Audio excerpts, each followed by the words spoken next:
पडळकर साहेबांनी मी एका गाण्यात नाचलोय बरं का. आमच्या गाडीला ब्रेक नाही बरं का. साजन बेंद्रे आमचे मित्र आहेत.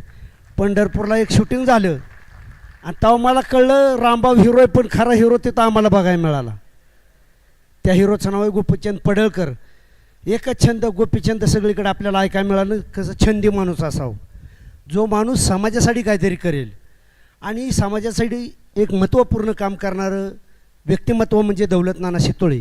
त्यांच्या माध्यमातून रामोशी समाजच नव्हे तर बहुजन समाजावर कुठेही अन्याय होणार नाही, त्यांना न्याय मिळावा या उदात्त हेतूने हा माणूस दिवसोनरात्र काबाड कष्ट करत असतो.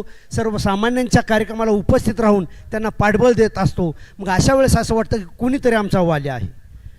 ज्या त्या परिस्थितीनुसार बाबासाहेबांनी, महात्मा फुलेंनी, छत्रपती शिवरायांनी ज्या त्या परिस्थितीमध्ये काम केलं, परंतु आत्ताच्या परिस्थितीमध्ये ही माणसं आहेत ना, ही माणसं आहेत म्हणून आपल्याला पाठबळ मिळतं. म्हणून अशा माणसांना पाठबळ नक्कीच दिला पाहिजे. जिथं विषय गंभीर तिथं रामभाऊ खंबीर असा माझा डायलॉग आहे. पण खऱ्या अर्थाने राजकारणामध्ये जिथं अन्याय होतो, जिथं विषय गंभीर तिथं गोपीचंद पडळकर खंबीर, जिथं विषय गंभीर तिथं दौलत नाना शितोळे खंबीर. आता सुभाषराव तुमचे पाहुणे रावळीत. सुभाषराव एकदम संयमी पोरगा आहे. आपल्या वेबसिरीजचा निर्माता आहे. एक भांडणात तांडणात कुठेतरी मिटावणारा आणि पुढं नेणारा माणूस असावं ते सुभाषराव. तुमचा आमचा पाहुणा आहे. अशी संयमी व्यक्तिमत्व या समाजामध्ये घडत आहेत आणि त्यांना न्याय देण्याचं काम पडळकर साहेब तुमच्यासारखी माणसं करतायत. अजून एकदा न्याय द्यायचं काम मुख्यमंत्रीपर्यंत पोचवा तुम्ही. तुमचं भाऊंचं लय जवळचं आणि जेव्हा भावाचं नातं आहे ते नातं असंच निर्माण होत नाही, काहीतरी करावं लागतं. हा माणूस समाजासाठी झटतोय, संपूर्ण महाराष्ट्राच्या लक्षात आलं म्हणून त्यांना न्याय मिळाला ना. आज आरोप प्रत्यारोप राजकारणात होत राहतात, परंतु त्याच्यामध्ये माणसामध्ये काय चांगलं आहे हे शोधून त्या माणसाला न्याय द्यायचं काम मिळालेलं आहे. आणि संपूर्ण धनगर समाज नव्हे बहुजन समाजाचा एक नेता म्हणून ते पुढे आलेले आहेत.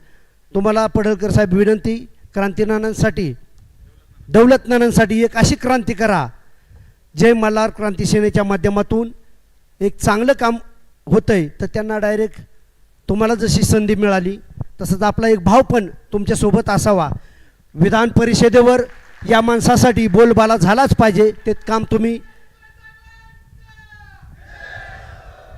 तुम्ही आणि छंद बर का. वा वा वा.